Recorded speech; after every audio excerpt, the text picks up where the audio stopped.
কারণ আমি ফাঁসি হলে অন্তত মনকে সান্ত্বনা দিতে পারব। আমরা প্রথম দিন থেকে ফাঁসির দাবি করে এসেছিলাম এবং আজকেও আমরা সেই দাবিতে অটুট আছি। কিন্তু আদালতের রায় ন্যাচারালি এখন সবাই মিলে কি বলবেন আমি জানি না, বাট আমার কথা আমি বলতে পারি বা আমার দলের বক্তব্য যেটা হচ্ছে, আমরা 3টে কেসে আপনারা দেখেছেন 54 দিন থেকে 60 দিনের মধ্যে আমরা ফাঁসি অর্ডার করেই দিয়েছি। কিন্তু আমি জানি না এটা একটা সিরিয়াস কেস এবং এটা নিয়ে ফাঁসি দাবি আমাদের সবার ছিল।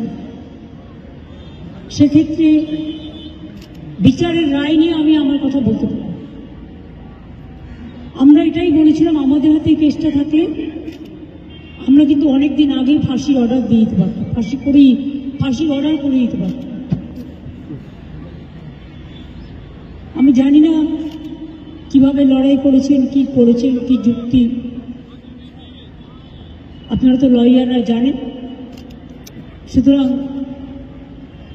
ডিটেলসটা তো আমি জানি না, ডিটেলসটা তো সিবিআই করেছে এবং আমাদের হাত থেকে তো কেসটা ইচ্ছা করে কেড়ে নিয়ে চলে গেল। আমরা তো বলেছিলাম আমরা যদি করতে না পারি তাহলে আপনারা সিবিআইকে দিন, আমার কোনো আপত্তি নেই, কারণ আমরা চাই বিচার হোক। এই নরক বিচারদের চরমতম শাস্তি হওয়া উচিত।